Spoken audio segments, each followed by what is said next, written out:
पाकिस्तान के नाजरीन 60% से ज़ायद डॉक्टर्स और सर्जन मुस्तकिल जिस्मानी और जहनी थकन का शिकार हैं और ये इंकशाफ एक कौमी तिब्बी फोरम की जानिब से सामने आया जो हमारे हेल्थ सिस्टम के एक खामोश मगर संगीन बहरान की निशानदही करता है। जो डॉक्टर्स दिन रात मरीजों का इलाज करते हैं उनके दर्द का मदावा कौन करेगा, ये सोचने की बहुत ज़्यादा ज़रूरत है। लंबी ड्यूटियां, मुसलसल जहनी दबाव, मरीजों की जान बचाने की जिम्मेदारी और वसाइल की कमी, ये सब मिलकर सफ़ेद कोट के पीछे एक ऐसा जहनी कर्ब छुपा देते हैं जिस पर कम ही बात की जाती है। और डॉक्टर्स भी इंसान हैं मगर हमारे माशरे में उनसे मशीनों जैसी कारकर्दगी की तवक्को रखी जाती है वहाँ। और ऐसा ही है, और हीरो कहलाने वाले यही डॉक्टर्स आज खुद जहनी दबाव, एंजाइटी और डिप्रेशन का शिकार क्यों हैं। आज हम बात करेंगे इसी मौजू पर कि डॉक्टर्स की जहनी सेहत, उन पर बढ़ते हुए दबाव और उसके ख़तरात के नताइज क्यों इतने ज़्यादा होते जा रहे हैं। जानने के लिए हमारे साथ मौजूद है हमारे गेस्ट साइकेट्रिस्ट डॉक्टर उसामा बिन ज़ुबैर। बहुत शुक्रिया आपके वक्त का। वेलकम टू सुनो पाकिस्तान। पाकिस्तान में डॉक्टर्स की अगर हम बात करें तो डिप्रेशन और एंजाइटी के केसेस जो हैं वो तेज़ी से क्यों बढ़ रहे हैं? क्या तवील और मुसलसल ड्यूटीज़ जो हैं इस मसले की सबसे बड़ी वजह है? Thank you so much. और आज तो हमारे पास टाइम कम है और मुकाबला सख्त है, क्योंकि पहले हम जिस भी चीज़ की बात करते हैं उससे मैं खुद नहीं गुजरा होता, इससे तो मैं खुद भी गुजरा हूँ, तो मैं आपको पर्सनल एक्सपीरियंसेस भी शेयर कर सकता हूँ। और मैं बहुत से प्रोग्राम्स में मैंने कहा कि मेरे पास सामा टाइम कम नहीं है, आप इजी होकर डिस्कशन करें, आपके लिए टाइम बढ़ा लिया। Thank you so much. तो मैं जिस तरह बहुत सारे प्रोग्राम्स में मैंने कहा कि मेरे अपने हॉस्पिटल में हर वक्त 3 से 4 डॉक्टर ड्रग्स के साथ, गैम्बलिंग एडिक्शन के साथ वो भी दाखिल होते हैं। तो अब इसके ना 3 में डिवाइड कर लेते हैं। एक है पर्सनल फैक्टर, हम उस रेस का हिस्सा बनना चाहते हैं, 1 डिग्री, दूसरी डिग्री, तीसरी डिग्री, हाई अचीवर कहीं रुकता नहीं है ना। और बहुत सारे हाई अचीवर्स जो हैं वो फिर हमारे मुआशरे में बिल्कुल सोशल फैक्टर्स होते हैं कि सोसाइटी आपसे एक्सेप्ट, अच्छा आपसे नहीं एक्सपेक्ट करेगा आपका चैनल कि आप मुफ्त शो करें जी, मेरे से एक्सपेक्ट करेगा मुआशरा कि मैं मुफ्त मरीज देखूं। फिर मुझे पहले बताते, मैं पहले कोई फैक्ट्री खोलता फिर डॉक्टर बनता। सो जो सोसाइटी की एक्सपेक्टेशन है ना, अब हमें पता है कि इस वक्त मुसलमानों से ज्यादा दुनिया में क्रिश्चियंस हैं जो ईसा को मानते हैं। ईसा का क्या लक़ब था? मसीहा। आपने डॉक्टर को किस पेडिस्टल पे बिठा दिया? भाई डॉक्टर वैसे ही है जिस तरह आप काम करते हैं मॉर्निंग शो में, मैं काम करता हूँ अस्पताल में, गाड़ी का मैकेनिक काम करता है। आप लोगों ने उस पेडिस्टल पे बिठा के मेरी मेंटल हेल्थ के साथ सबसे ज्यादा प्रॉब्लम क्रिएट की। तो कुछ पर्सनल फैक्टर्स, कुछ सोसाइटी के फैक्टर्स और कुछ सिस्टम के फैक्टर्स। मुझे याद है जब मैं इस्लामाबाद के एक बहुत बड़े हॉस्पिटल में ट्रेनिंग कर रहा था, तो मेरे बॉस ने मुझे कहा कि 2 बजे के बाद, छुट्टी के बाद भी तुम मुझसे मेरी इजाजत के बगैर कोई काम नहीं कर सकते। तो मेरी इजाजत के बगैर कहीं नहीं, मैं सुपरवाइजर हूँ, तुम ट्रेनी डॉक्टर हो, तुम्हारी जिंदगी मेरे हाथ में है और मेरे एक कलम से तुम्हारी ट्रेनिंग जाएगी।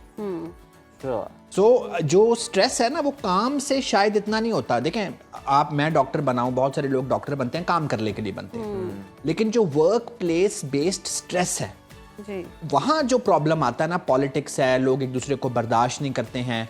एक 60 साल का बूढ़ा डॉक्टर भी नहीं चाहेगा कि एक 30 साल का जूनियर डॉक्टर उसके साथ एक क्लिनिक खोले, उसके मरीज कम हो जाएंगे। फिर कहते हैं हमें तवक्कल अल्लाह पे है। तो ये सारी चीजें मिल के एक डॉक्टर को प्रोन करती हैं। और फिर ड्यूटीज वाली बात भी है, उसको भी हम आगे करते हैं जी। तो उसामा, ज़हनी थकन या फिर बर्नआउट, इसकी इब्तदाई अलामात क्या हैं जिन्हें डॉक्टर्स को फौरी तौर पर संजीदगी से लेने की ज़रूरत? अच्छा, अब इसमें ना, इससे जाने से पहले मैं वो ड्यूटीज वाली बात क्लियर कर दूं। आप लोगों का चैनल अगर आपको बुलाएगा एक्स्ट्रा कि जी एक दिन कोई है सैटरडे को भी शो करना है, मेरा आपसे सवाल है, आपको एक्स्ट्रा पैसे मिलेंगे? जी नहीं, हमें बुलाया जाता है ऑब्वियसली। ठीक है। सो पूरी दुनिया में ये काम कहीं नहीं होता। मैं 1 घंटा अगर एक्स्ट्रा काम करता था आयरलैंड में तो मुझे डबल उसके पैसे पर आवर मिलते थे। क्रिसमस की जो कॉल होती थी उस पर डॉक्टरों की लड़ाइयाँ होती थी कि उस पर 3 गुना पैसे मिलते थे कि ये क्रिसमस कॉल कौन करेगा। यहाँ पे हम ईद की कॉल ना करने पे लड़ाई करते हैं क्योंकि पैसे नहीं मिलते। सो जब आपको रीइंफोर्समेंट नहीं मिलती, आपको एक्नॉलेजमेंट नहीं मिलती, तो वही ड्यूटी आपके लिए अजाब बन जाती है। जब उसके पैसे मिलते हैं, जब उसकी एक्नॉलेजमेंट मिलती है, तो वही ड्यूटी करने के लिए लड़ाई होती है। फिर जब आपको पैसे भी नहीं मिलते और एक बंदे से 4 बंदों का काम कराया जाता है और अस्पताल पुअरली एडमिनिस्टर्ड है, सो फिर क्या होता है? बर्नआउट आता है। बर्नआउट की अर्ली अलामात क्या है कि आपको अपना आप ही अच्छा नहीं लगता। आप बड़े शौक से डॉक्टर बने थे, आपका सुबह काम पे आने को दिल नहीं करता। ठीक। आप वापसी पे इमोशनल फिटीग, आपको फिजिकल फिटीग तो समझ आती है, मेरे कंधों में दर्द है, मेरी कमर में दर्द है, टांगों में दर्द है। इमोशनल फिटीग, आपको वही अपने बच्चे को हक करने को दिल नहीं करता। अच्छा। आपकी माँ आपसे प्यार से बात करेगी, आपका जवाब देने को दिल नहीं करता। तो इमोशनल फिटीग हो जाती है, आप ओवरऑल एक जमूद का शिकार हो जाते हैं और उस वक्त आपका दिमाग सायरन बजा रहा होता है कि अभी भी रुक जाओ। इससे अगली जो स्टेज है वो डिप्रेशन की है, एंजाइटी की है, मेंटल। डॉक्टर उसामा, आपने बहुत अच्छा नक्शा खींचा है मौशरती तौर पर क्या प्रेशर है डॉक्टर्स पर, लेकिन पर्सनली भी अगर देखें तो कुछ डॉक्टर्स ने ऐसे भी है कि अपने पर्सनल क्लिनिक खोले होते हैं, ज़्यादा ध्यान उस तरफ होता है, ड्यूटी उधर नहीं कर पाते। अस्पतालों में वो दोनों जगह पाँव फंसाने के चक्कर में और ज़्यादा पैसा कमाने के चक्कर में भी डिप्रेशन हो रहा होता है डॉक्टर्स को। तो देखिए, ज्यादा पैसा कमाना बुरी नहीं है, पुअर एडमिनिस्ट्रेशन। मैं आपके सामने हर हफ्ते सुबह क्यों आ जाता हूं, मैं सरकारी नौकरी नहीं करता। सही। मैंने फैसला कर लिया था कि मैंने नौकरी नहीं करनी, मैं नौकरी को एक लानत समझता हूं। और मैं जिस तरह मरीज देखना चाहता हूं, मैं दिन के 100 मरीज नहीं देख सकता सरकारी अस्पताल में। मरीज 100 जरूर मुझे देख सकते हैं, मैं उनको नहीं देख सकता। तो मैंने एक मुश्किल फैसला किया कि मैं यंग एज में ही मैं बाहर से वापस आके मैं अपने आप को establish as an independent doctor करूंगा। कॉन्फ्लिक्ट ऑफ इंटरेस्ट नहीं आएगा कि मैं सुबह सरकारी अस्पताल में मरीजों को अपने शाम के क्लिनिक के कार्ड दूं। ठीक है। तो मैं सुबह आपके पास आता हूँ 10 बजे, यहाँ से जाके 11 बजे क्लिनिक करता हूँ, 6-7 बजे तक क्लिनिक करता हूँ। तो मेरे और कोई मेरे पास काम नहीं है, अपने शौक पूरे करता हूँ। आप आज सेगमेंट कर रहे थे, मैडम नूरजहां और नाहिद अख्तर की बात हो रही थी, गाने सुनता हूँ, तो बर्नआउट से बचता हूँ। जबरदस्त। अच्छा डॉक्टर सामान, नींद की कमी डॉक्टर्स की फैसला साजी और मरीजों के इलाज पर किस हद तक असरअंदाज होती है? और डॉक्टर्स ये भी शिकायत कर रहे होते हैं कि हमारा जो रोस्टर है वो बड़ा अजीब सा होता है, जिसमें हमें रेस्ट करने का मार्जिन ही नहीं मिलता और हम कई घंटे जो है वो लगातार काम कर रहे होते हैं। देखिए, ह्यूमन माइंड जो है ना वो लगातार काम करने के लिए बना ही नहीं है। वो शिफ्ट वर्क के लिए बना ही नहीं है। वो बना है कि दिन में जागना है और काम करना है और रात को सोना है। लेकिन अब बहुत सारे प्रोफेशंस में मजबूरी हो गई है। तो जो मैंने बार बार बात कर रहा हूँ ना कि फर्क आता है री-इन्फोर्समेंट पे, कि उसी ड्यूटी रोस्टर पे ड्यूटी करने के लिए बाहर लड़ाइयाँ होती हैं चूंकि डबल पैसे मिलते हैं। उसी ड्यूटी रोस्टर पे यहाँ पे हम नहीं करते। फिर मैं आपको मिसाल दूं, मैं जब आयरलैंड में था तो वहाँ पे 24 घंटे की ड्यूटी के बाद अगला दिन ऑफ होता है। मेरा जो प्रोग्राम डायरेक्टर था वो हर महीने मुझे खुफिया स्पेशल बुला के पूछता था कि तुम्हारा कंसल्टेंट अगले दिन काम तो नहीं कराता, कि तुम एशियन हो, यहाँ पे नए आए हो, तुम्हारा इस्तेहसाल तो नहीं हो रहा। तो सिस्टम ने इतने चेक रखे हुए हैं कि मैं 24 घंटे के बाद अगला पूरा दिन ऑफ लूं। उसमें उनको मेरा फायदा नजर नहीं आता, ये भी याद रखें। पूरी दुनिया में एक बिहेवियरल एस्टैब्लिशमेंट है ना, वो मेरे फायदे के लिए नहीं करते, वो अपने सिस्टम के फायदे के लिए करते हैं कि मैं गलत मरीज देखूंगा, उसको नुकसान होगा, सिस्टम पे और बोझ पड़ेगा। सही। अच्छा डॉक्टर उसामा, खुद तशखीस और खुद दवा लेना डॉक्टर्स के लिए कितना खतरनाक साबित हो सकता है?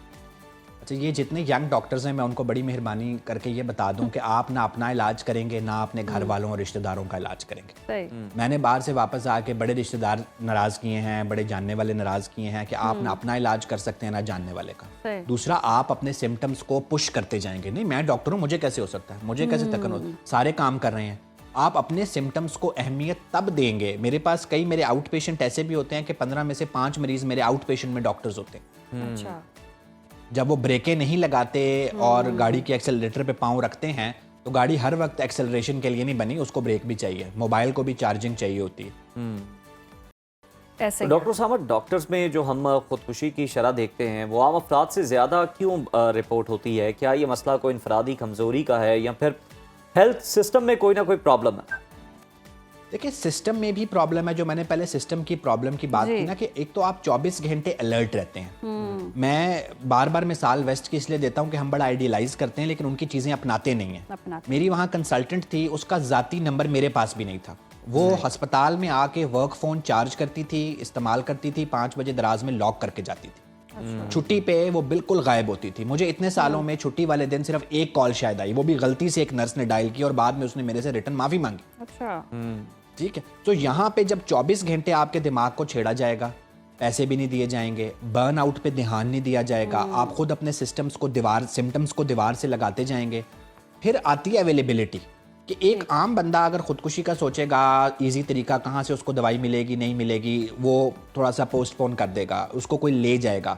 डॉक्टर को तो चीज़ें अवेलेबल हैं। डॉक्टर्स में सबसे ज़्यादा सुसाइडल रेट एनेस्थेटिस्ट का है। एनेस्थेटिस्ट के पास तो वो सारी बेहोश करने वाली दवाइयाँ मौजूद होती हैं। वो सोचता है और वो कर लेता है। तो डॉक्टर्स की हेल्थ के लिए, उनकी मेंटल हेल्थ के लिए यहाँ पे फिलहाल कोई ऐसा, बहुत सारी हेल्पलाइंस होंगी जिन पे कोई फ़ोन कभी उठाएगा या डॉक्टर उसामा ये भी होता है कि वो कुछ ना कुछ एक जहनी दबाव भी ये होता है कि किसी आम इंसान की गलती अगर देखें किसी शोबे में हो जाए तो वो शायद करेक्ट की जा सकती है, लेकिन डॉक्टर अगर कोई गलती कर देता है तो करेक्शन का मार्जिन नहीं है, एक इंसानी ज़िंदगी का सवाल होता है। देखिए इंसानी जिंदगी का सवाल होता है, लेकिन बहरहाल एक इंसान से गलती तो हो सकती है, मशीन से भी गलती हो सकती है। उस गलती के लिए सिस्टम ये होता है कि मैं अगर एक डॉक्टर हूँ, मेरे से नीचे 4 डॉक्टर हैं, मेरे से ऊपर एक डॉक्टर है, तो वो जो सिस्टम बना हुआ है ना, जब सिस्टम काम नहीं करता कि सीनियर डॉक्टर जो है उसको अपनी वेलबींग का भी काम को ग्लैमराइज किया हुआ है कि जी मैं सुबह सरकारी अस्पताल में करता हूँ, शाम को क्लिनिक में करता हूँ, मैं रात 12 बजे घर जाता हूँ, मैं बड़ा बिजी डॉक्टर हूँ, उसको ग्लैमराइज कर दिया। भाई ये तो डूब मरने का मकाम है कि अगर आप रात 12 बजे घर जाते हैं। सही। फिर प्रॉब्लम ये आता है जब वो सिस्टम काम नहीं करता ना, तो फिर सारा का प्रॉब्लम एक फर्द के ऊपर आता है, तो जाहिर है उसने कोलैप्स करना है। गलती का मार्जिन भी दें, बड़ी मेहरबानी है, हमें डॉक्टरों को मसीहा मत बनाएं। हम वैसे ही काम करते हैं जैसे एक कार मैकेनिक करता है, जैसे एक मॉर्निंग शो का होस्ट करता है। हाँ, इसमें इंसानी जान इन्वॉल्व है, तो फिर हमारे काम को जरा कम कराएं। अब वेस्ट में जूनियर डॉक्टर कम मरीज देखता है, ट्रेनी डॉक्टर कम मरीज देखता है, सीनियर डॉक्टर ज्यादा मरीज देखता है। ठीक।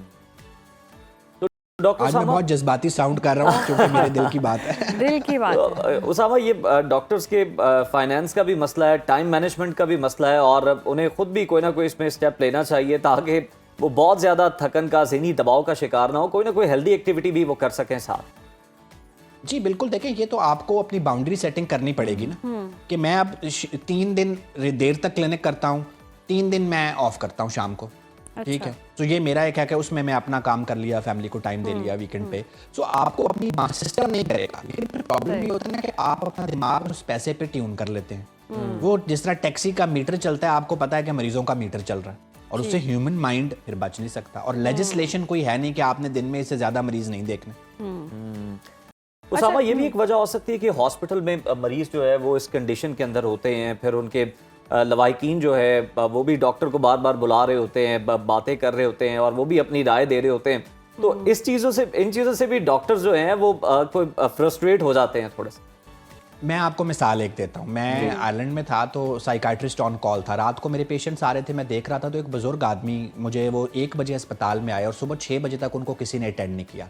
7:30 बजे उन्होंने मुझे कहा कि जी आप अंदर नर्स को, he was quite told, nurse को बता दें कि मैं बैक एक के लिए आया था, तो मेरा नंबर नहीं आया, यहाँ पे मरीज सीरियस बहुत ज़्यादा थे, तो अभी मैं वापस घर जा रहा हूँ, मैं जीपी को फ़ोन करता हूँ, मैं जीपी से पैरासीटामोल ले लूँगा। और आप सोचें कि यहाँ पे सरकारी अस्पताल में इमरजेंसी में किसी को 2 घंटे इंतजार करना पड़े, तो वो आपके चैनल वालों को बुला लेगा कि जी अस्पताल डॉक्टर जो हैं ये बड़ी उस तरह की मखलूक हैं और इन्होंने हमें। सो ये बात है ना कि आपको अगर मरीज ज़्यादा हैं तो आप डॉक्टर्स की मैनेजमेंट करें। उस एक डॉक्टर पे जो 10 मरीजों का बोझ उठा सकता है, उस पर आप 100 का डालेंगे तो वो 10 भी नहीं देख पाएगा। आप ये समझने की कोशिश क्यों नहीं कर रहे? डॉक्टर उसामा, मैनेजमेंट क्या करें? यहाँ पर इस तरह होता है कि अगर नाइट शिफ्ट में कोई एक डॉक्टर होता है तो वो भी समहाउ अवेलेबल नहीं होता। सरकारी अस्पतालों की ये सूरत हाल होती है। कहीं ना कहीं अगर हम देखें स्टेट मैनेज कर भी रही होती है, लेकिन डॉक्टर खुद भी इतनी जिम्मेदारी नहीं ले रहे होते। देखिए बिल्कुल, मैंने अब ये इसको हम ओवर जनरलाइज नहीं कर सकते, जिस तरह स्टेट हर जगह पे खराब नहीं करी, डॉक्टर भी। फिर देखिए एक बंदा है, वो उसने इंडिविजुअल रिस्पॉन्सिबिलिटी भी। अच्छा, हमने ना बात जरा आगे से शुरू की, बहुत पीछे से भी शुरू करें तो बहुत सारे लोग डॉक्टर मर्जी से बनते ही नहीं है, वालिदैन जबरदस्ती उनको डॉक्टर बनाते हैं, वो अस्पताल जाने ही नहीं चाहते, तो कहानी तो वहां से शुरू होती है। जी जी बिल्कुल ठीक है डॉक्टर साहब, ये सारी चीज़ें मौजूद हैं, और हॉस्पिटल वालों को भी चाहिए, चाहे वो प्राइवेट है, और अगर गवर्नमेंट है तो फिर गवर्नमेंट को चाहिए कि कोई ना कोई आप जिम्नेजियम, कोई ना कोई आप हेल्दी एक्टिविटी इस तरह की रखें कि ड्यूटी आवर्स के दौरान भी कि वो डॉक्टर। मैं एक बात अगर आप इजाजत दें, एक आखिरी बात, कि मेडिसिन में ना प्रॉब्लम ये भी है कि जो ब्रिलियंट डॉक्टर्स हैं, जो बहुत पढ़ने में अच्छे होते हैं, वो स्पेशलिस्ट बन जाते हैं। सही। और अनफॉर्चुनेटली मैनेजमेंट वाली साइड पे वो डॉक्टर जाते हैं जिनके स्पेशलिटी एग्जाम, जो अमेरिका नहीं जा सका, इंग्लैंड नहीं जा सका, यहाँ पे FCPS का स्पेशलिटी एग्जाम क्लियर नहीं कर सका, वो बन गया मैनेजमेंट वाला। तो वो अपने से 200 गुना ज्यादा पढ़े लिखे डॉक्टरों की मैनेजमेंट कर रहा है, और वो है कि जो जिसका MBBS मुश्किल से हुआ था। बहुत तो हमें मैनेजमेंट में पाकिस्तान में डॉक्टर कम नहीं है, पाकिस्तान में पुअरली मैनेज्ड है। तो मैनेजमेंट अगर अच्छी आ जाए तो भी हालात बहुत बेहतर हो। सकता। सही, बहुत शुक्रिया डॉक्टर उसामा आपके वक्त का, और वाकई दोनों तरफ से ज़रूरत है और हुकूमत भी इकदाम करती है, ऐसी बात नहीं है, लेकिन समहाउ कहीं ना कहीं हम ये भी प्रैक्टिस देखते हैं डॉक्टर्स की कि उन्होंने अगर किसी गवर्नमेंट सीट पर हैं तो वहाँ अवेलेबल ही नहीं होती हैं अस्पतालों में, अपने क्लिनिक चला रहे होते लंबी हैं। ड्यूटियां जो है ना 24-24 घंटे के लिए, ये नहीं होनी चाहिए, कोई थोड़ा सा ब्रेक भी दरमियान में होना चाहिए। मैंने एक सरकारी हॉस्पिटल के जाके देखा कि डॉक्टर्स के लिए क्या एक्सरसाइज का, फिटनेस का इंतजाम है, तो वहाँ पे जो फैसिलिटीज थी स्पोर्ट्स के हवाले से, जिम्नेजियम के हवाले से, तो वो भूत बंगला ज्यादा लग रहा था वहाँ पे। वहाँ पे कोई किसी किस्म की सहूलत नहीं थी, बुरे हाल थे।